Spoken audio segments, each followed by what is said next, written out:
If you've been listening to me for a while, you may not believe this, but I've got a recommendation here on Android phones coming up. We're going to talk about Google's new replacement for cookies and a little bit about what Tesla's been up to. I don't like this.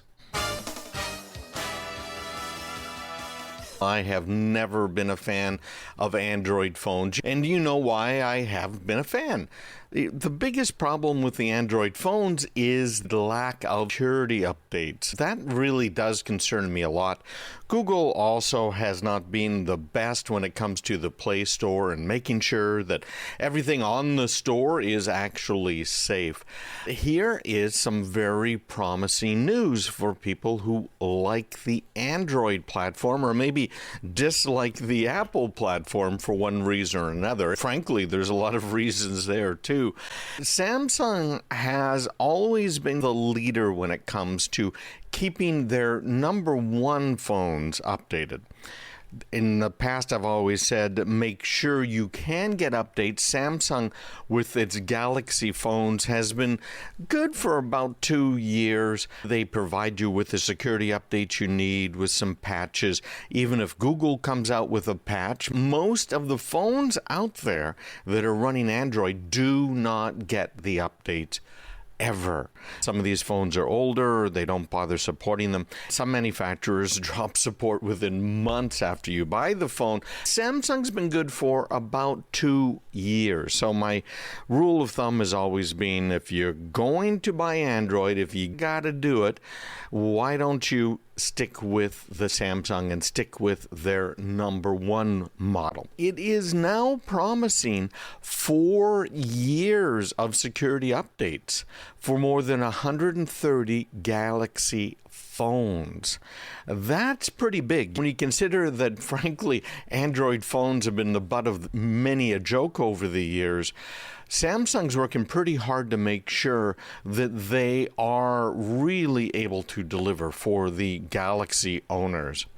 Now, this is cool because Samsung just early, I think this year it was, that the Samsung promised that most new Galaxy phones would be getting about 3 generations of Android version updates.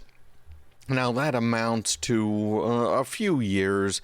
As a rule, the generations in the Android world are pretty much about a year. Google has been providing updates for its own phone that it has. They provide it to these other companies like Samsung to then take it and modify it to fit what they want, and then they provide it to you. So 3 generations is good. Now they have said 4 years of security updates. Now, that's a pretty impressive promise. What they're trying to do is compete with Apple, that has historically provided about 5 years of support. There's a big difference, obviously, between 2 years and 5 years, but there isn't as much of a difference between 4 years worth of security update and the 5, 6, 7 years that Apple has been doing, depending on what kind of security updates. That's very impressive. Of course, Samsung just a year ago wasn't guaranteeing anything in terms of updates. Most new phone purchases were good for a year or two of updates, but only the Pixel, which is made by Google, and Android One based phones were on the record about how long you could be getting updates from the manufacturer. Now, Samsung is doing one better than Google. Remember, Google are the guys that actually provide the Android operating system. Google's only guaranteed 3 years of version and security updates for its Pixel phones. And that's not very many phones. Frankly, Google Pixel has not been selling well. It's the standard that all of the Android manufacturers use in order to have kind of a proof of concept. So this is what it should look like. This should be how it acts. I'm looking at this list here. This thing is huge. Of all of these phones from Samsung that are going to be supported here, you've got the Galaxy foldable devices, the whole family of folds, the Galaxy S series, and that starts at the S10, S10 Plus, moving on to the S20, S20 5G, S20 Plus, blah, blah, a bunch of different S20 models, and the S21. That's pretty darn good. That's a lot of phones. Also, the Galaxy Note series, starting at the Note 10 all the way up to the current Note 20 Ultra 5Gs. The Galaxy A series, again, starting at the A10, going up to A45. The Galaxy M's, the M10s up through the M51s. Galaxy X cover series. Again, the Tab series, which has been pretty popular for a lot of people. If you're thinking about picking up one of your Android phones here soon, maybe you should give a second thought to the Galaxy. Now, they're guaranteeing that they're going to provide these security updates for you for 4 years. Yeah. Okay. Guarantee. We'll see how long that lasts. The other problem is, how quickly are they going to get it out? You see Apple devices who just this week, they had a security patch. They pushed it out, and they expect to see 70-80% of all of the phones with that security patch installed within a week. That's your Apple iPhones. Google comes out with a security patch, they push it out, it has to go to the vendors like Samsung, and then the vendor like Samsung has to take that, add the device drivers it needs for all of these models. Think about that for a minute. That's a lot of device drivers, that's a lot of different models. It's going to take them a while to do that, and then they'll get it to you. That security update that comes from Google, we've seen take 6 months in the past before it gets onto your phone. If you're looking at security, if that's a real concern of yours, and it sure should be, particularly after this disaster of a company called Microsoft and their Windows products, particularly now this Microsoft Exchange Server bug. I'm so upset with Microsoft, but we'll get into that a little bit later. The Samsung, the Galaxies, the Google Androids, they are not designed for all of the safety and security that you really do need, frankly. When you think about the models, we're talking about 130 models that Samsung is going to be providing you updates for, okay? When we look at Apple and the iPhone models, let me see, how many iPhone models are there out there? I'm going to Google that right now, even as we're talking. So 2007 is when they first came up with them. Okay, so since the very first iPhone, according to the iPhone Wiki, there have been 29 models of the iPhone. 29. 29. How many did I say Samsung's going to be updating? 130. So who has an easier time of providing updates, security updates, testing the updates, pushing the updates, having people install the updates? The company that in the last how many years has been making iPhones? Yeah, since 2007. Okay, so all the way up to 2021. That's a lot of years versus the Android, who has been making these Galaxies for many years, but is only going to be providing updates back to the Galaxy S10 from 2019. That covers 130 models. Are you getting what I'm selling here? You buying it? Yeah, it's impossible, really, for Samsung, even with all what they're trying to do here, they're trying to help out, it's impossible for them to keep up with security updates unless they have this massive team. I don't expect that they do have a massive team that's going to be working in parallel, 130 teams, one for each phone. That just isn't happening. So, again, if security is a concern, Android is not the way to go. If for some reason you morally, ethically, religiously cannot use an iPhone, then have a solid look at Samsung, because this promise they came up with here in the last 2 weeks of 4 years of security updates for more than 130 phones, finally there is an Android phone that will have security updates at some point in time. versus what we've had over the years of really you can only count on it for 1 or 2 years. It's just not worth it, not a good thing. Hey, I have been sending out on my newsletter not just my show notes, but I have also been sending out 1 or 2 other emails a week that have some very narrow training. What I've been doing is making audiograms for you guys. This is a video that is of me speaking, explaining something. On that video, you can see all of the words, you can read along, which is great for people who are hearing impaired, or maybe you want to have that computer muted for whatever reason.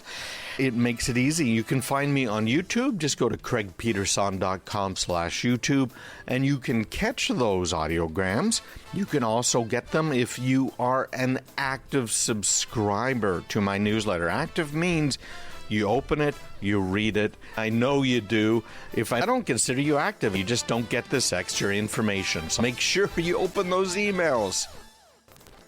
A lot of us have been complaining about cookies and tracking for a long time. Google has finally heard us? I'm not sure about this. We're going to talk about third-party cookies right now.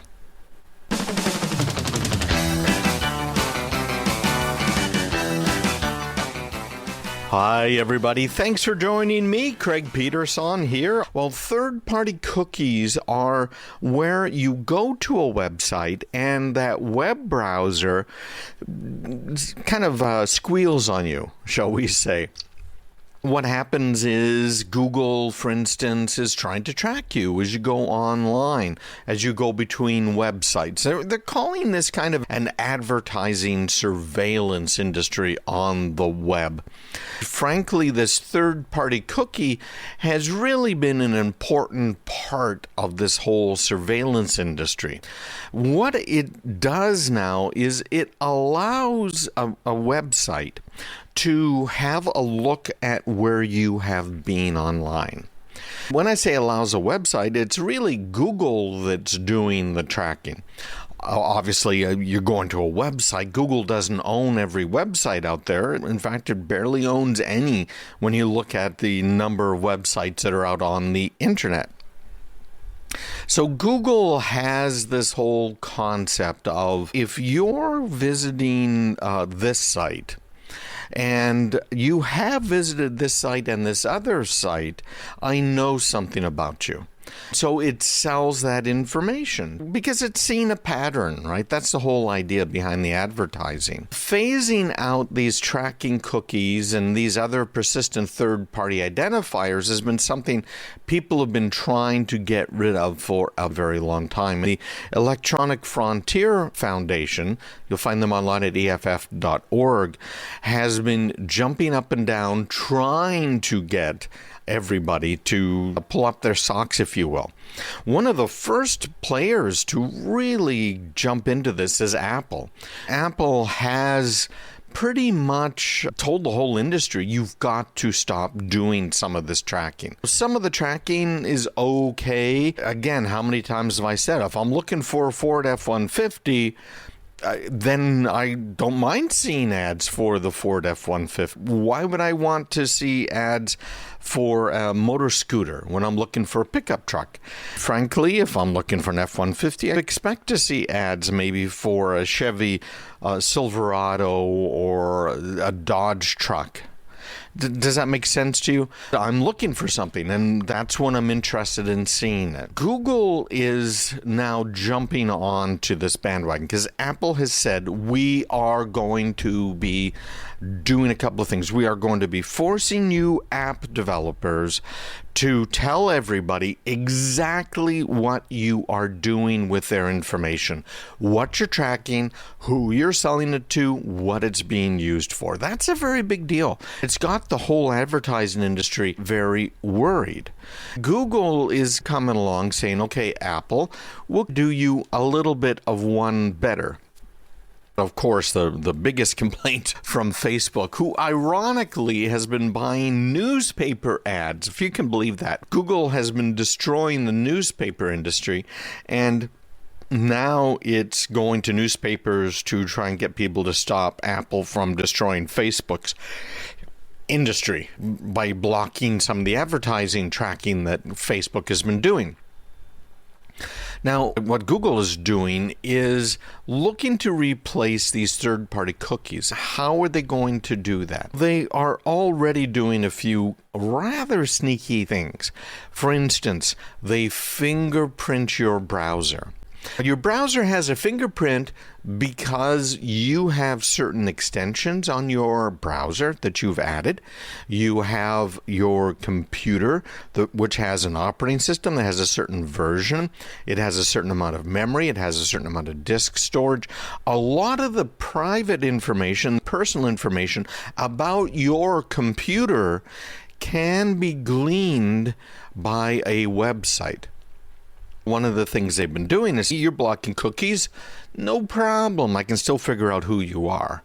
And they don't necessarily know exactly who you are, but they have a very good idea.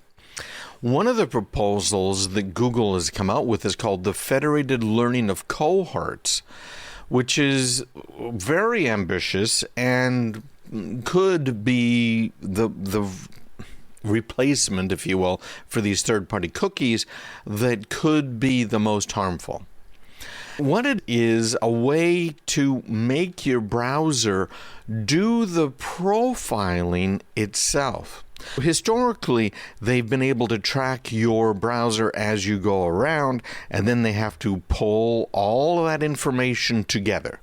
They pull it together, and they come up with a picture of you and who you are. Yeah, you're interested in buying a pickup truck, particularly an F-150, is an example. That picture gets detailed about you, but it's something that the advertisers have to put together.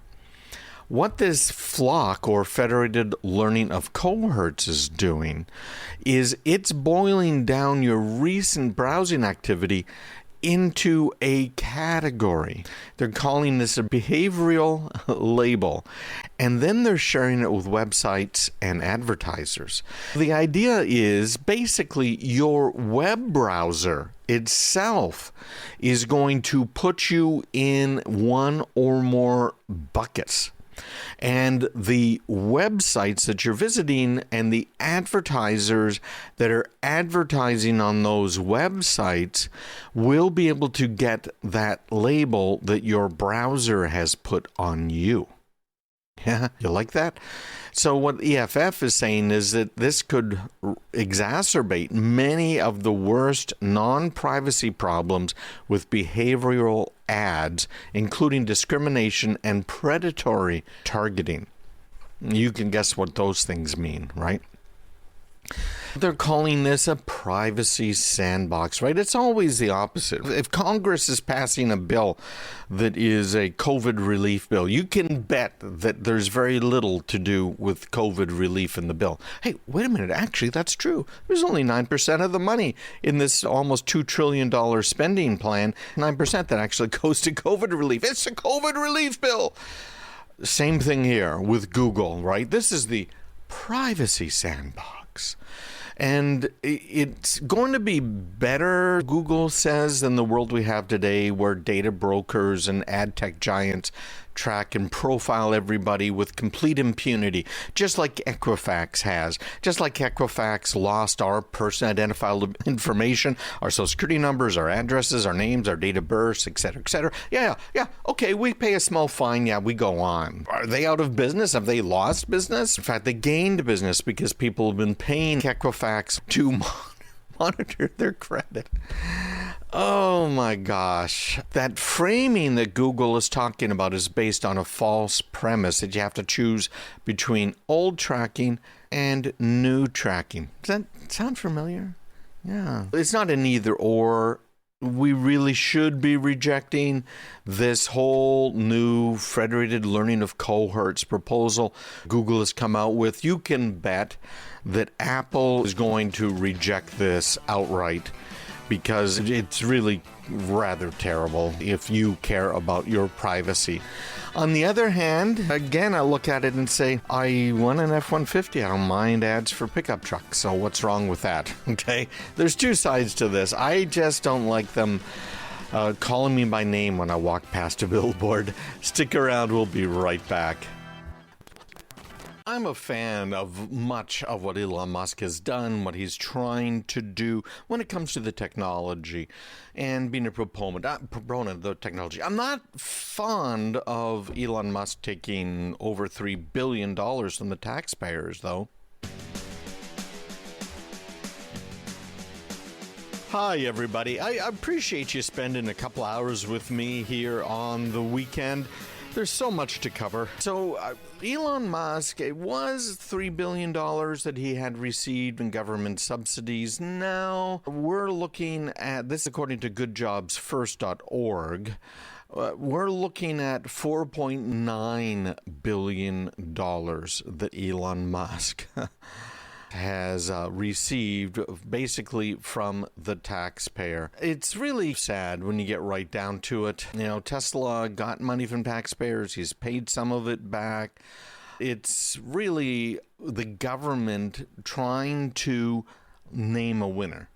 There's a lot of competing technologies. There's even non-electric cars out there. How many of you are even aware of this? That use, for instance, hydrogen instead of electricity. Now, there's, of course, with any technology, there's complications here and there. Hydrogen is absolutely amazing. It's an electric car. You fill it up with hydrogen, and the only byproduct of the burning, if you will, the hydrogen is water. In fact, it doesn't burn the hydrogen. It combines it with oxygen to make the water and produce electricity all at the same time. Very cool.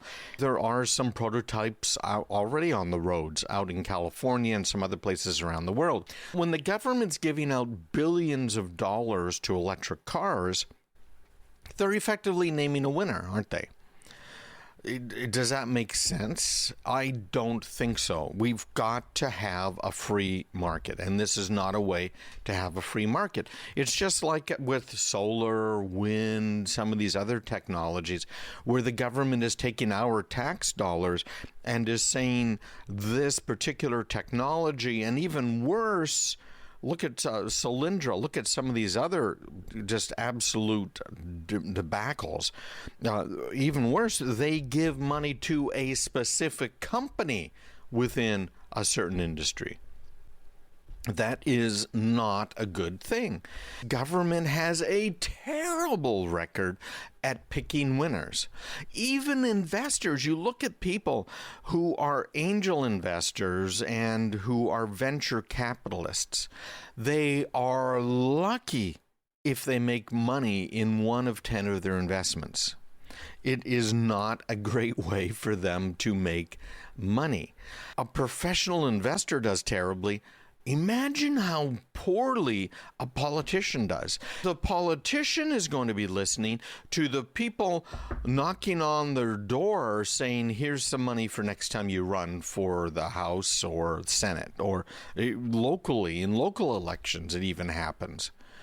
That is a very bad thing. It's been proven again and again over particularly the last about 140 years. Government's terrible about picking winners, yet they do it every day of the week. Tesla has gotten money, right? Some of it's tax benefits, some of it is actual cash. Bottom line, they've some great technology. Now what's happening is Tesla's asking Tesla fans to lobby the government on its behalf. Great article by Rachel Krauss over on Mashable about this week. I love it. She says, Tesla fans, your mission, should you choose to accept it, is to go to bat politically for the company. Check this out online. You might want to too, because Tesla has launched a new online portal called the Tesla Engagement Platform.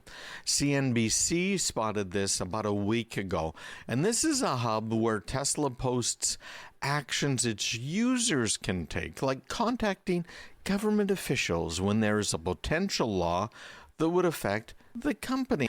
In fact, it says In a blog post on this Hub Tesla built, Engage Tesla is a new platform for both Tesla's public policy team and Tesla owners clubs.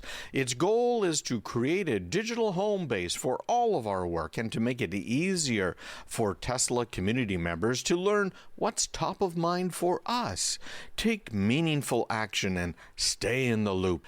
We hope you'll we hope you'll join us in getting involved.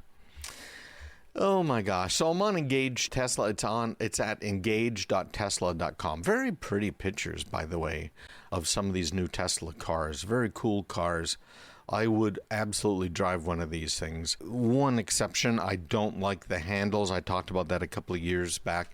That door handles on the outside. Having been in emergency medicine for a while, EMS, I can tell you in accidents, you want something you can grab onto and have serious leverage because the doors get bent, things happen. There's at least one case I'm aware of where someone got trapped inside the car that was involved in an accident and burned to death because the people who were trying to rescue him could not get him out of the car because there are no door handles to pull on. Yes, I know the handles come out automatically when everything's working right. And I'm talking about the most extreme of problems here. Anyhow, I'm digressing again. Uber is doing much the same thing, by the way. It isn't just Tesla.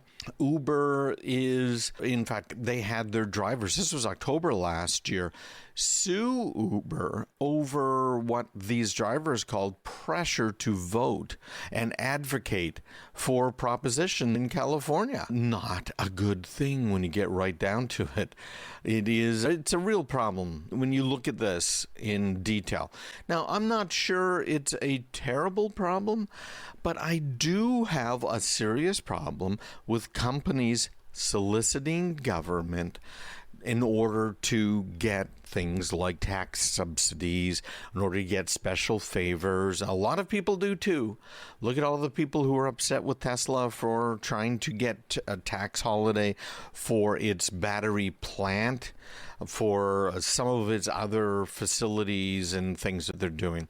By the way, there is currently a post on this Tesla engagement platform asking Nebraska residents to contact lawmakers about a law coming up for a vote that would enable Tesla to open showrooms and service stations in the state where it's currently prohibited. Now, I brought that one up particularly because I think, again, free market, there's no reason in today's world, no legitimate, let me put it that way, reason to have dealerships.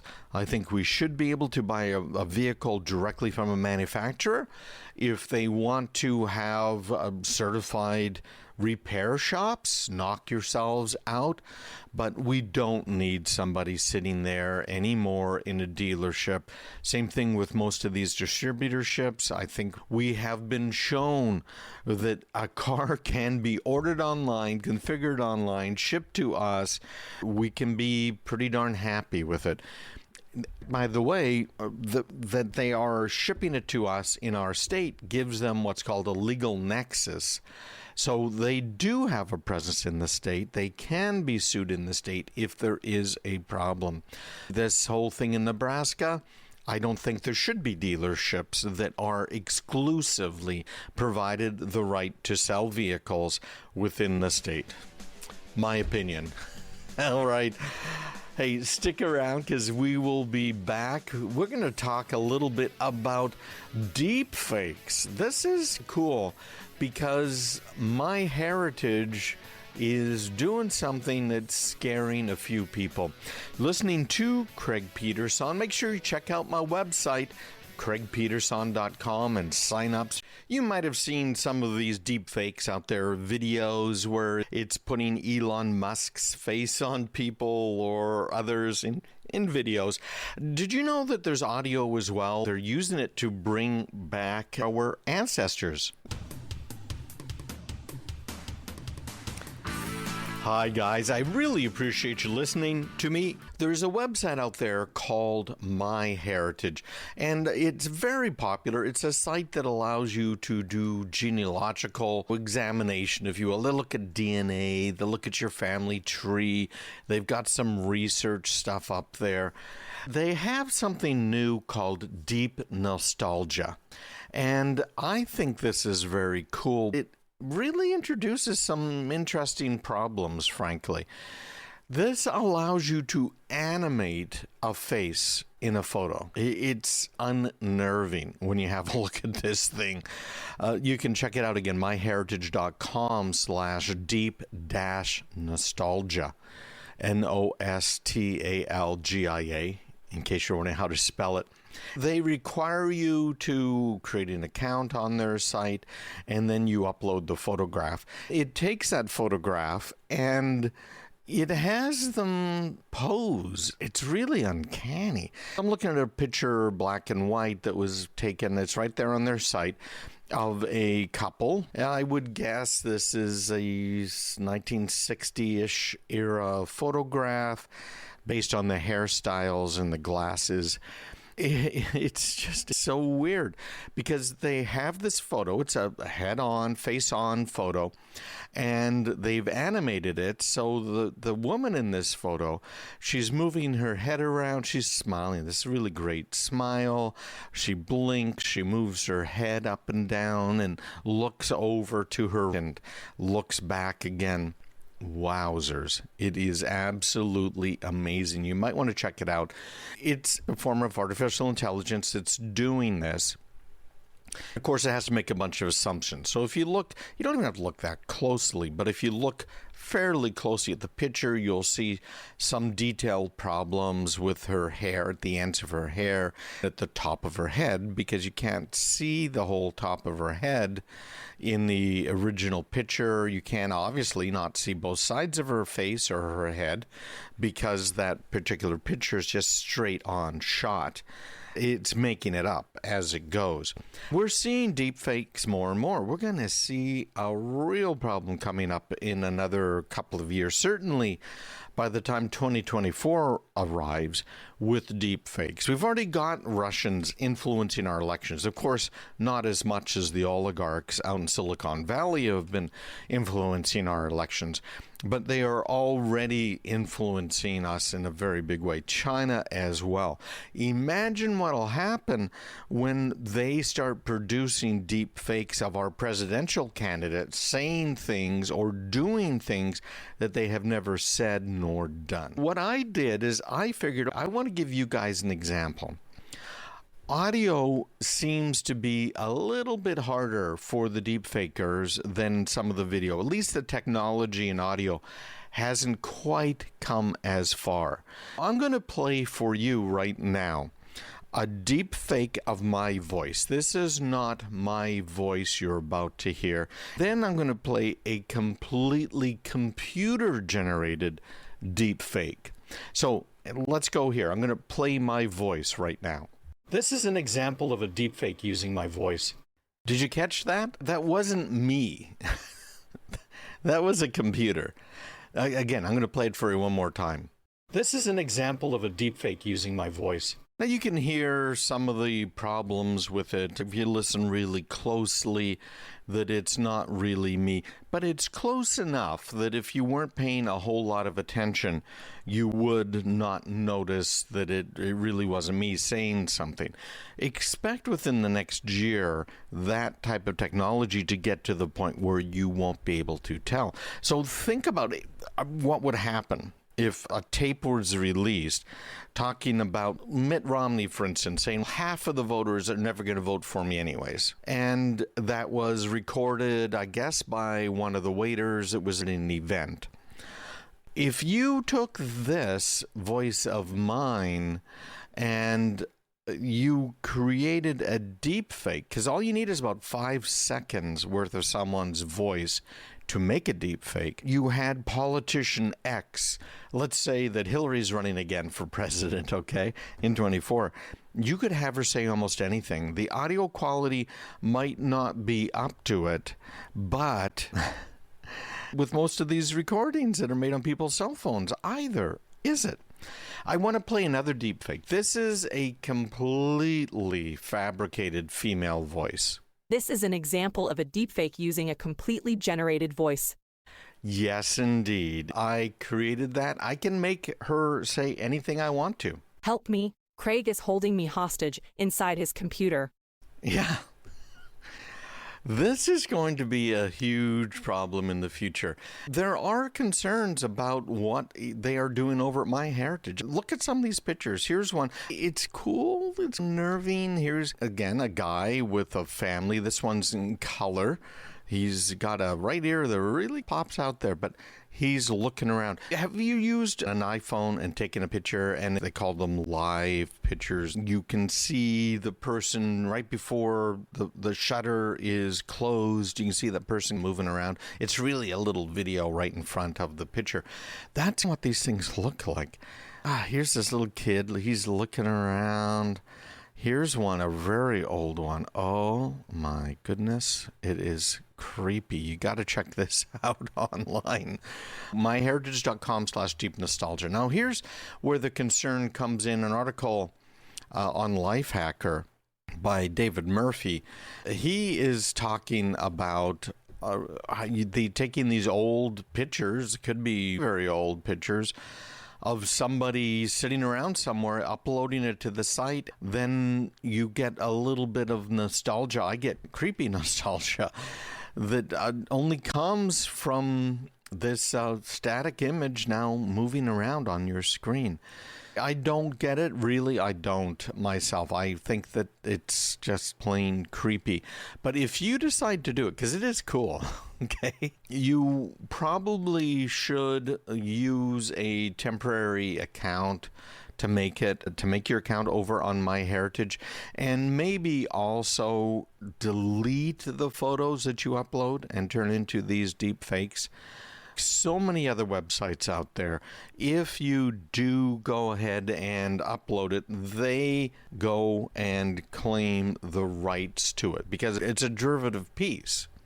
They made this little video from your photo. So that's not your photo anymore. It's now theirs. It gives them a royalty-free, worldwide, perpetual, and non-exclusive license to host, copy, post, and distribute the content. It could be a problem, but I can tell you one thing that definitely would be a problem. That is if you use a username and a password you've used elsewhere. Now, I have to bring this up because most of us are using the same password on every website. Or maybe, we're really smart. We got 3 passwords and we vary them. I did that for years, but that was many decades ago. We just can't do that anymore. If you are going to make an account on MyHeritage or anywhere else, make sure you don't use a password that you've used anywhere else because it is a problem ultimately. It's a real problem for you. And you can't believe your eyes or your ears anymore. You share these pictures. I don't know that they allow you to download them because I did not put my own pictures up there. These pictures are watermarked. Delete your account. Click that blue link under the big red text to get started. That's supposed to delete anything. Anyways, you can figure it out. But have a look anyways. It's in my newsletter that comes out on Sunday morning. There will be a link in there that you can click on and see what they've been able to do. Remember, when it comes to particularly things coming up in this next election, where it really matters who we vote for. It really matters. Other countries have a very big opinion about who we should be electing to office. Look at what happened with Rep. Stalwell out in California. Here's a guy who was running for mayor. The Chinese socialist government decided they would put a honeypot into his campaign. So they got this woman who was trained in seducing people. They seduced Stalwell, and she raised money for him for his campaign as mayor and stuck with him over the years, all the way until he was in Congress. And in Congress, she helped him get onto the very influential committee in Congress where he had full access to our government secrets, certain secrets, that is. She apparently was feeding all the information right back to China. That is not a good thing, not a good thing at all. It goes to how much China is willing to do to directly influence and infiltrate our government and our businesses. If they will assign one of their spies to seduce a mayor of a small city in California and then help elevate him to Congress and to a chairmanship in Congress. By the way, the Speaker of the House, Nancy Pelosi, has not removed him from that seat. She's got a Chinese spy problem herself. That's another story. They're willing to do anything. It's going to be a rough little time here going forward, let me tell you. These deep fakes are getting more and more real. I'll be right back with a whole lot more. You're listening to Craig Peterson. I've been talking about this on the radio all week, at least since midweek. I want to talk about it now and why I am so upset with Microsoft. I can hardly contain myself. This is crazy.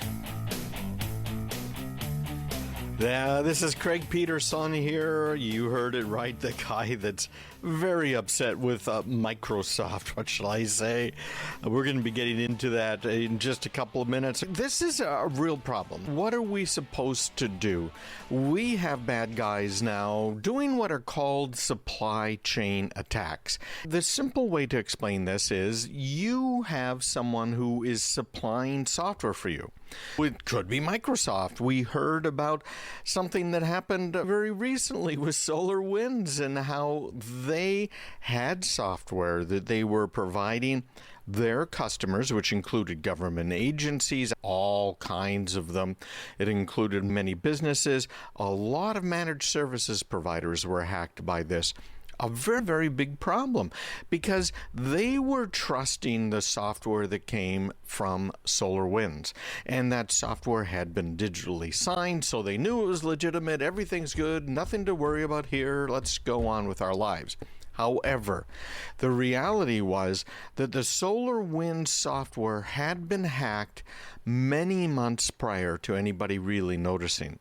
It was hacked in such a way that when SolarWinds provided their software to their customers who were now infected.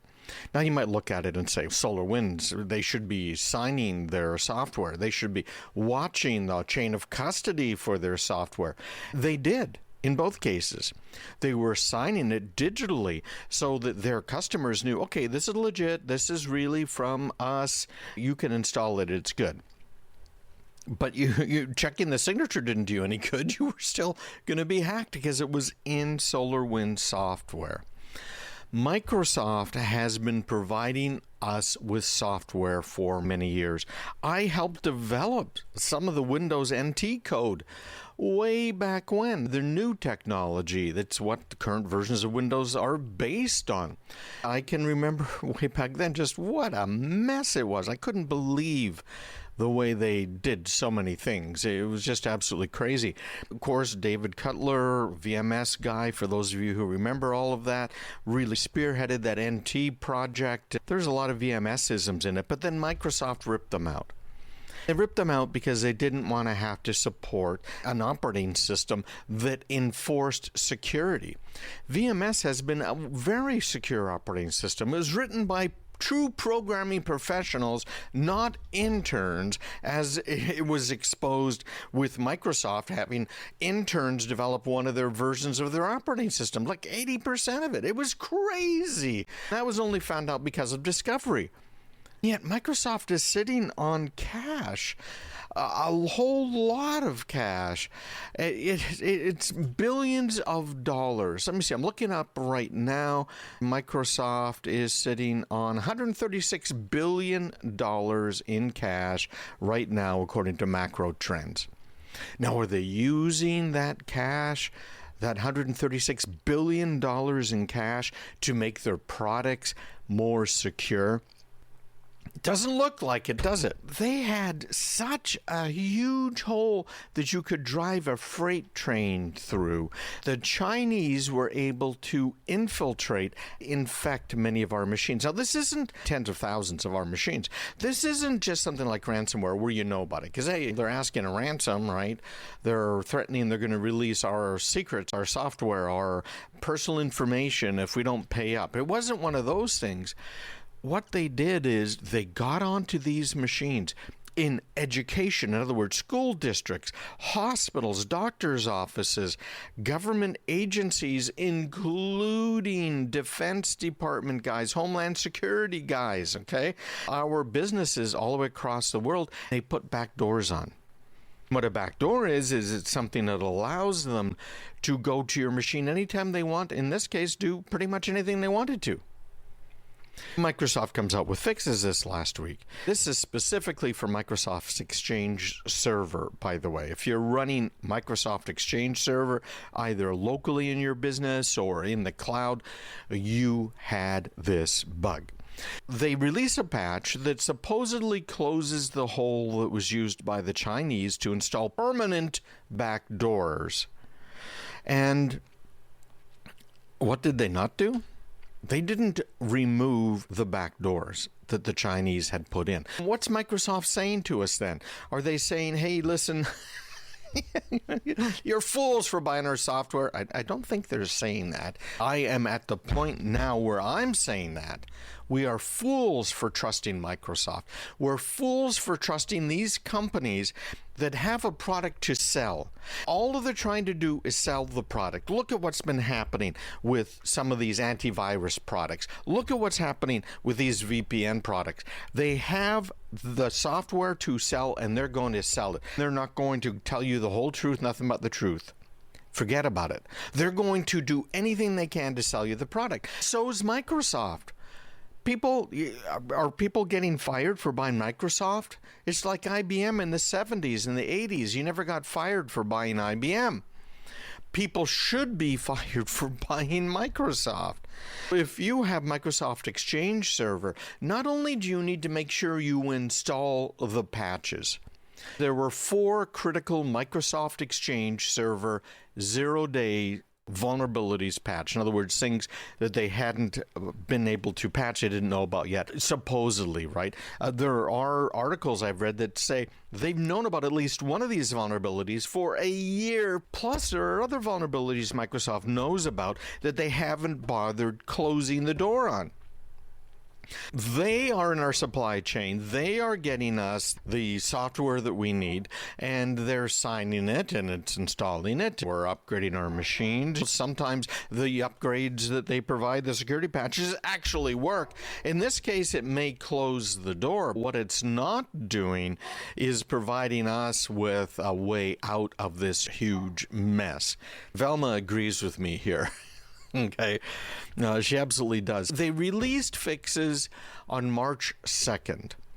Microsoft has been saying they've been used in limited and targeted attacks against law firms, infectious disease researchers, defense contractors, policy think tanks, among other victims. Yeah.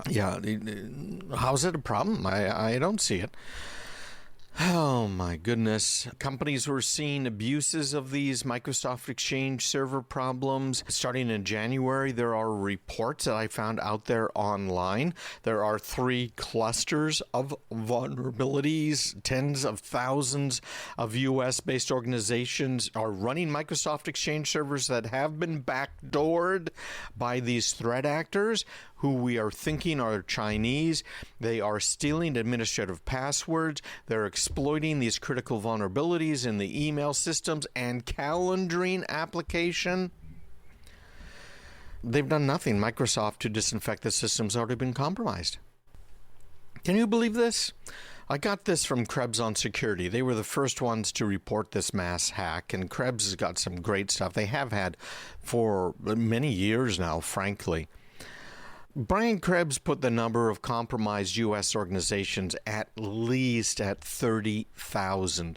Worldwide, Krebs said that there were at least 100,000 hacked organizations. Now, an organization is a government agency. It could be a hospital, could be a doctor's office, could be a business, right? Anything is an organization.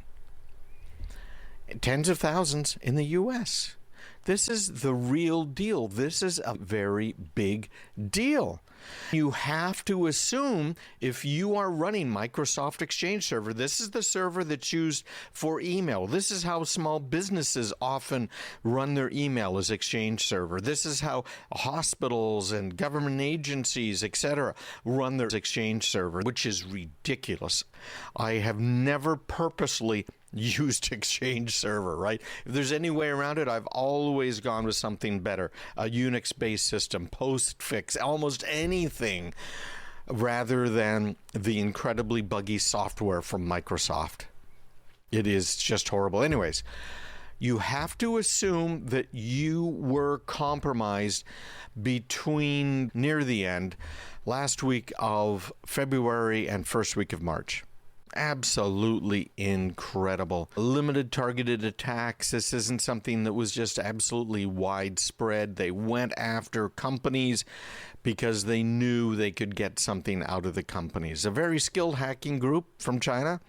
They're focused primarily on stealing data from U.S.-based infectious disease researchers, as I said, law firms, right, higher education institutions, defense contractors, policy think tanks, NGOs. It's absolutely incredible what they've been doing, and we cannot put up with it anymore. I want to put a little word here. If you are a business and you have been using Microsoft Exchange Server, restore from a backup.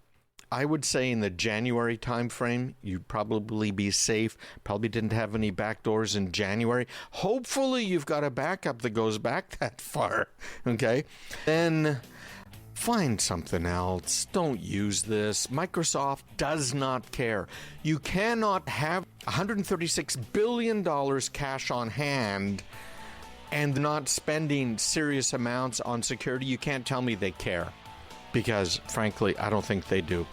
Hey, go online, CraigPeterson.com. Get some of the free training on other things that I'm offering right there, CraigPeterson.com. Hey, welcome back, everybody. We're talking right now about InfoSec, information security. Have you thought about maybe taking up a bit of a new career? Well, there are some estimated 2 million open jobs in this one.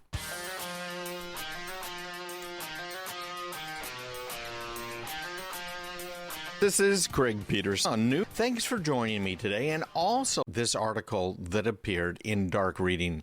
Now, Dark Reading is an online magazine, right? It's a website, and they had this article that I absolutely had to read because it reminded me of someone I know, one of our listeners who decided he needed a new career. He'd lost his job. He'd been out of work for over a year, and he had been managing a retail camera shop, and they shut it down. He was stuck. What do I do? He'd been listening to the show for a long time. He decided he wanted to go into information security. He took some courses on it, and he got himself a job, a full-time job, being the chief IT security guy for this company after just a few months. So that tells you how desperate these companies are, kind of jerking his chain a little bit, but not, right? Because he just barely had any background. If you want me to connect you with him, if you are serious about thinking about one of these careers, I'll be glad to forward your request to him to see if he's willing to talk to you. Just email me, me@craigpeterson.com, and make sure you mention what this is all about so I know what's going on. Ran Harrell. He's security principal and product manager over at Semperis. He said, when I was growing up, I was quite an introvert. By the way, that sounds like a lot of us in IT. I didn't realize until much later on in my career just how great the security and tech community are. Looking back, I realized how quickly I could have solved so many issues by just asking on an IRC channel or forum. IRC is an internet relay chat, a bit of a technical thing, but it's an online chat. I would tell my former self that the problem you are facing now has probably been dealt with multiple times in the past year alone. Don't be afraid to ask the InfoSec community and then learn from them. That's absolutely true. I found an online IRC channel basically, and they were set up just to talk about CMMC is this new standard that Department of Defense contractors are having to use. As you probably know, we have clients that are manufacturers and make things for the Department of Defense, and they have to maintain security. It's been interesting going in there, answering questions for people, and even asking a couple of questions. It is a great resource. This particular kind of an IRC is over on Discuss. You can find them all over the place. Reddit has a bunch of subreddits dealing with these things, including, by the way, getting into an InfoSec career. So keep that in mind. There's lots of people like myself that are more than willing to help, because some of this stuff can get pretty confusing. All right, the next one is from Cody Cornell, Chief Security Officer and co-founder over at Swimlane. He said, apply for jobs you are not qualified for. Everyone else is. Man, I have seen that so many times. Everybody from PhDs all the way on down throughout a high school who have sent me applications that they were not even close to qualified for. Now, you can probably guess with me, I don't care if you have a degree. All I care about is, can you do the work?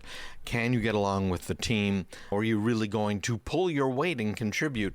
I've seen many times that the answer to that is no, but I've seen other times where, wow, this person's really impressive. So again, apply for jobs you're not qualified for because everybody else is. Security changes every day. New skills, techniques, and the needs of organizations are always shifting, and to be able to check every box from an experience and skills perspective is generally impossible. Looking back at 20 years of jobs in the security space, I don't believe that I was ever 100% qualified for any of them, but felt confident that I could successfully do them. So keep that in mind, okay? Again, imposter syndrome, we're all worried about it. This applies to more than just InfoSec. This applies to every job, every part of life. We all feel as though we're imposters, that we're not really qualified. But the question is, can you figure it out? Can you really do it? Next up here is Chris Roberts, a hacker in residence, he calls himself, over at Semperis. And he says, overall, the most important lessons that I tell my younger self are not tech-based. Rather, they focus on the human aspect of working in the cybersecurity industry. I think cybersecurity professionals in general tend to focus on technology and ignore the human element, which is a mistake and something we need to collectively learn from and improve. I agree with him on that as well. However, we know humans are going to make mistakes, so make sure you got technology in place that will help to mitigate those types of problems. Next up, we've got Marlis Rogers. She's CIS over at the CSAA Insurance Group. That's a lot of four-letter acronyms. You are nothing without data. Data is queen, coming from an insurance person, right? Without hard data, you can only speak to security in more imagined ways, or ways the board and C-suite are aware of in the media. Cost benefit is only achievable with related data points demonstrating how much we are fighting off and how the tools, processes, and people make that happen. Next up, we have Edward Fry. He's CISO over at Ariaka. When I first started out, I was fairly impatient and wanted to get things done right away. While there are some things that need to be done right now, not everything needs to be done now. Have the ability to prioritize and focus on the items that will have the biggest impact. I think one of the biggest lessons I've learned along the way is while we may need to move quickly, the race is a marathon, not a sprint. Patience is essential for security pros. I can certainly see that one. Chris Morgan, Senior Cyber Threat Intelligence Analyst over at Digital Shadows. Despite the way that many in media like to portray cyber threats, not everything will bring about the end of the world. For those getting into incident response and threats, try to have a sense of perspective and establish the facts before allowing your colleagues to push too quickly towards remediation, mitigation, etc. Expectation management among senior colleagues is also something you'll frequently have to do to avoid them breaking down over a mere phishing site. To quote one of my former colleagues, try to avoid Chicken Little syndrome. I've seen that before as well. So the next one is things are changing daily. And the last one is perception of security is still a challenge. So great little article by Joan Goodchild. You'll see it in my newsletter, which we're trying to get out now Sunday mornings. You can click through on the link if you'd like to read more. As you can see, 2 million open jobs, well, between 1 and 3 million, depending on whose numbers you're going at, in cybersecurity.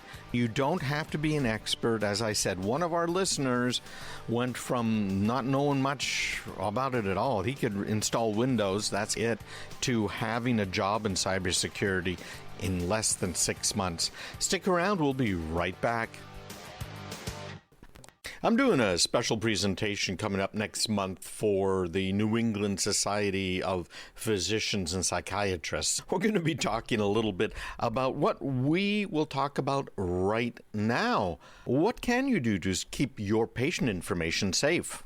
What can we do as patients to help make sure our data is safe? Hi, everybody. You'll also find me on pretty much every podcast platform out there. Just search for my name, Craig Peterson. I have a podcast, and it makes it pretty easy. I found some of them don't understand if you try and search for Craig Peterson Tech Talk. Some of them do. I've been a little inconsistent with my naming over the years, but what the heck, you can find me. It's easy enough to do. I've got this new kind of purplish logo that you can look for to make sure it's the right one. And then you can listen and subscribe. Please subscribe. It helps all of our numbers. You can also, of course, by listening online with one of these devices, help our numbers too. Because it's you guys that are important. The more subscribers we have, the way these algorithms work, the more promotion we'll get. I think that's, frankly, a very good thing as well. What do you do if you need to see a doctor? That question has a different answer today than it did a year ago. I won't be able to say that in about another month, right? Because mid-March is when everything changed last year, 2020. Man, what a year. To see a doctor nowadays, we are typically going online, aren't we? You're going to talk to them. So many doctors have been using some of these platforms that are just not secure. Things like Zoom, for instance, which we know isn't secure. Now, the feds kind of loosened things up a little bit under the Trump administration, saying, hey, people need to see doctors. The HIPAA, PCI rules were loosened up a little bit in order to make things a little bit better. Then there's the whole DSS thing with HIPAA. All of these rules are just across the board loosened up. That has caused us to have more of our information stolen. I'm going to be talking a little bit about this FBI, actually multi-agency warning that came out about the whole medical biz and what we need to be doing Bottom line, Zoom is not something we should be using when we're talking to our doctors. Now, this really bothers me too. Zoom is bad. We know that. It's not secure, and it should not be used for medical discussions. But Zoom has been private labeling its service so that you can go out and say, hey, Zoom, I want to use you, and I'm going to call it my XYZ medical platform.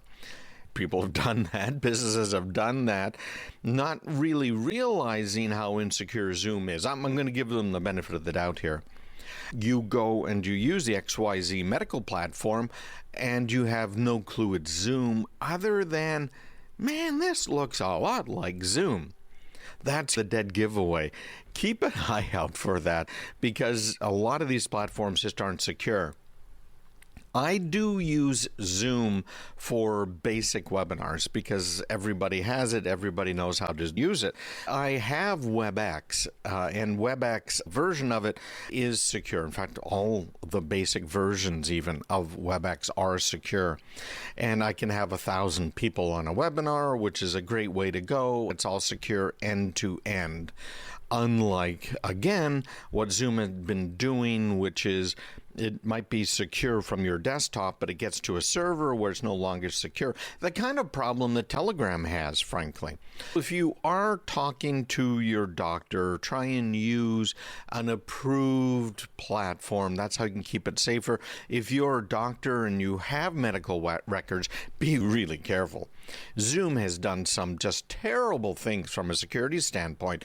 For instance, installing a complete web server on a Mac and allowing access to the Mac now via the web server. Are you nuts? What the heck are you doing? That's just crazy. Just so insecure. This is all part of a bigger discussion.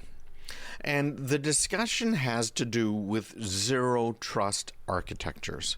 We're seeing this more and more. A couple of you, Danny, I know you reached out to me asking specifically about zero trust architectures. Now, Danny owns a chain of coffee shops, and his family does as well. He says, hey, listen, what should I do to become secure?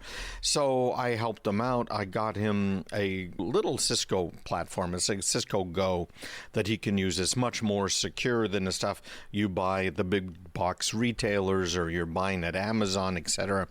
And got it all configured for him and up and running. Then he heard me talking about zero trust and said, hey, can I do zero trust with this Cisco Go? This Meraki Go acts as what it is. And the answer is, well, so here's the concept that businesses should be using, not just medical businesses, but businesses in general. And zero trust means that you do not trust the devices, even the ones that you own that are on your network. You don't trust them to be secure. You don't trust them to talk to other devices without explicit permission. Instead of having a switch that allows everything to talk to everything, or a Wi-Fi network where everything can talk to everything, you have very narrow, very explicit ways that devices can talk to each other. That's what zero trust is all about. That's where businesses are moving, this zero trust architecture. And it doesn't refer to just a specific piece of technology, obviously. We're talking about the idea that devices, and even on top of that, the users who are using the devices only have the bare minimum access they need in order to perform their job. Some businesses look at this and say, well, that's a problem. I'm going to get complaints that needs access to this and such. You need that because here's what can happen. You've got this data that's sitting out there. It might be your intellectual property. You might be a doctor, a doctor's office, and you've got patient records. You might have the records from your PCI, your credit card records that you have put on that are sitting there on your network that are in fact a little dangerous because now you've got something the bad guys want. It's dangerous if the bad guys find it and they take it, you could lose your business. It's that simple. They are not allowing you to use the excuse anymore of because of COVID. That excuse doesn't work anymore. The same thing's true with the credit card numbers that you have. The excuse of, I'm just a small business, it's not a big deal, doesn't work anymore. They are taking away your credit card privileges. We had an outreach from a client that became a client that had their ability to take credit cards taken away from them because, again, there was a leak. So we have to be careful when you're talking and you have private information, or if you don't want your machine to be hacked, do not use things like Zoom. I cover this extensively in my Improving Windows Security course, so keep an eye out for that as well. If you're not on my email list, you won't find out about this stuff. Go right now to craigpeterson.com. You can scroll down to the bottom of that homepage and sign up for that newsletter so you can get all of what I talk about here and more. Hey, thanks to some hackers out there, your application for unemployment benefits might have been approved, and you didn't apply for it in the first place. Turns out somebody's stealing our information again.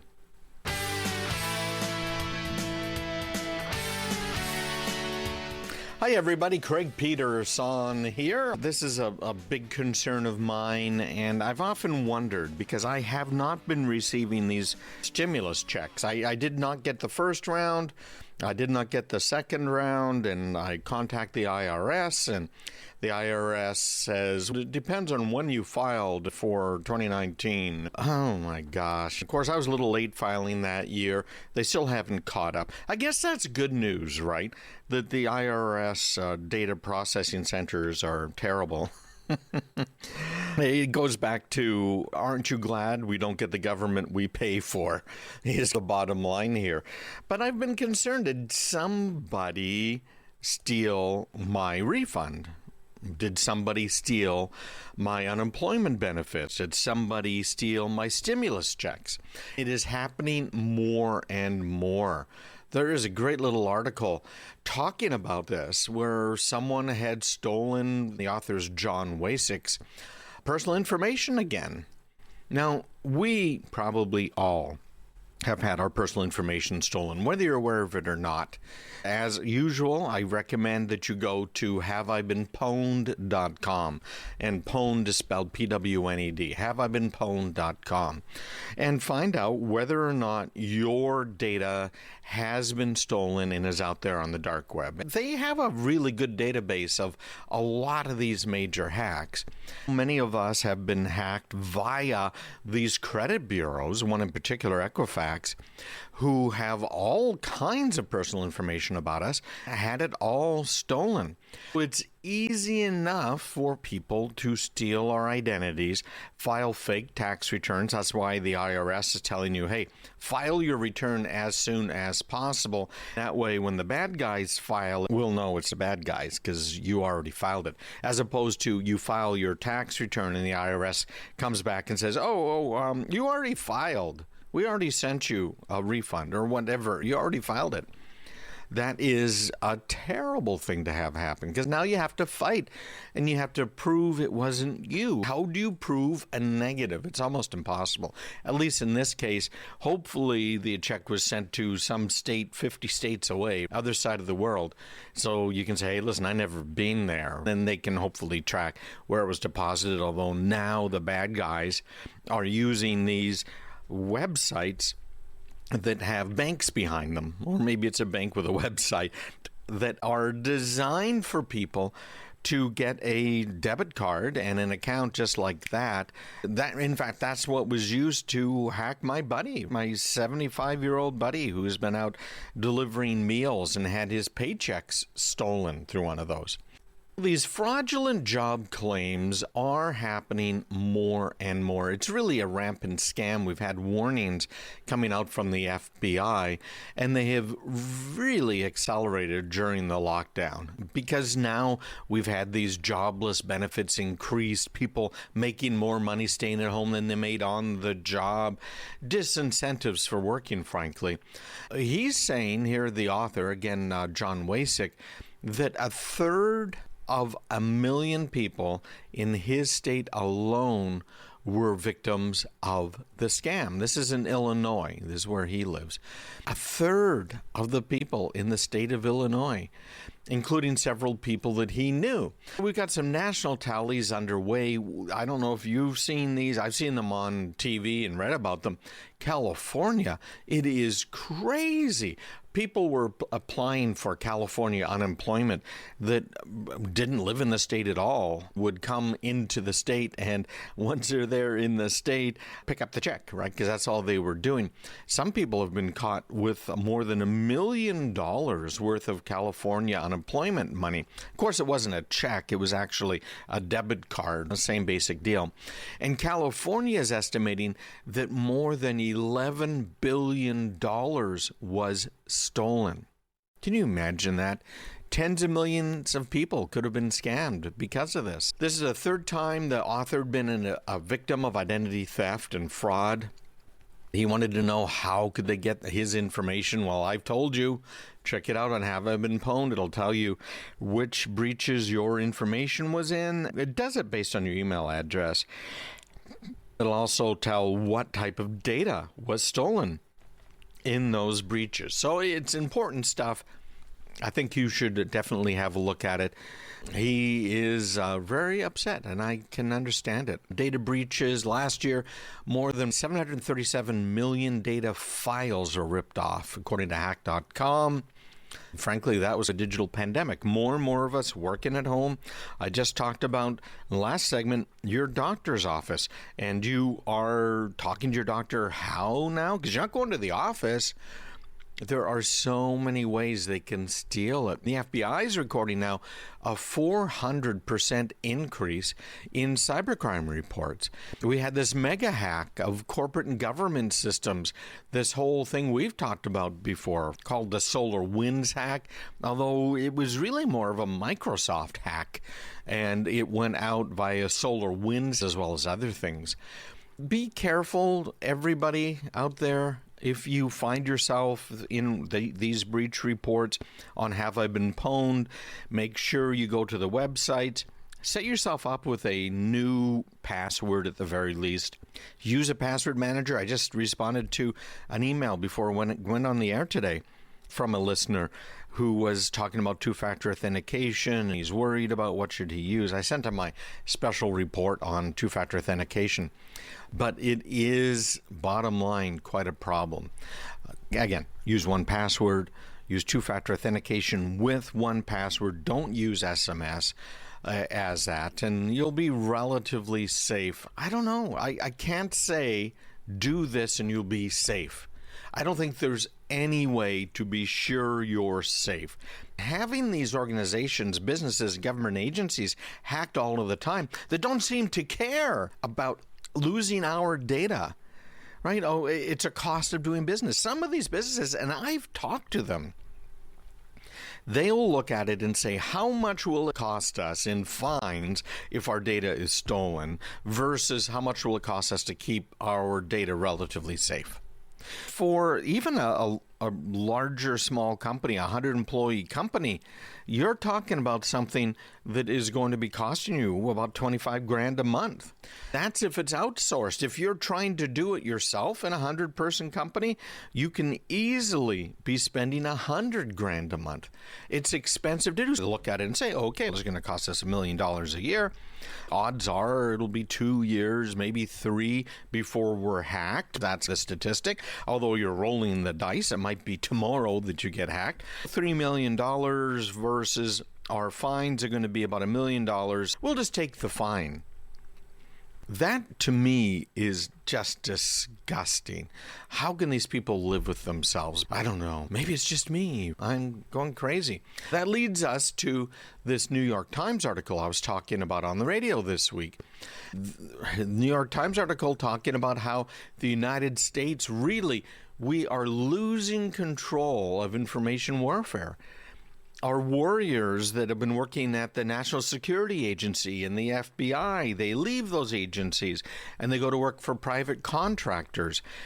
Our tools that we've been using to hack other people have been stolen. The tools that we're paying to be developed, we, meaning the U.S. taxpayer, the tools that we have paid to develop aren't even being used. And that mega attack I was just talking about, that's an example of one of these attacks that would have been stopped had we been using the tools that the federal government paid for. It's just crazy what's going on. So here's the bottom line, everybody. You can't trust most of these vendors that are out there. They have a product to sell. They don't have the best solution for you, right? They really don't. If they cared about you, they would not be selling you antivirus software because it does not work. If Microsoft cared about you, they would have come out with their anti-malware stuff, Windows Defender, years and years ago. They would have redesigned Microsoft Office and Microsoft Windows as well because those were huge security holes. Look at Adobe. They've been the source of the most security problems of anything else on the market. Bar none. Flash was terrible. Java, another example of something that's been a terrible security hole for years. These businesses are trying to get a product to market as quickly and as inexpensively as possible. Quick is usually the number one goal. It has to be inexpensive for them to develop it. That means now they go out and they sell it because they got it. They're going to sell it. It doesn't matter if it's good. It doesn't matter if it even works overall for you. That's why I'm doing these courses, these classes, these emails. I'm recording special stuff for you each week. I've got special emails that are going out for you each week. We've got this radio show, podcasts. This stuff is all free. All of it. Now, I charge for some courses, but everything else is absolutely free. Now, I hope I have some clients that come from some of this stuff, and I do get them. But most of the clients I get are by referrals. Really believe in this. I'm putting my time, my money, my energies where my mouth is. But you have to take a step. You have to go to craigpeterson.com and you have to sign up right there. craigpeterson.com, scroll down to the bottom of the screen. You'll see a little sign up thing, and I will start sending you my weekly newsletter, some of these little micro trainings that only take you a few minutes, and information on courses and more. craigpeterson.com.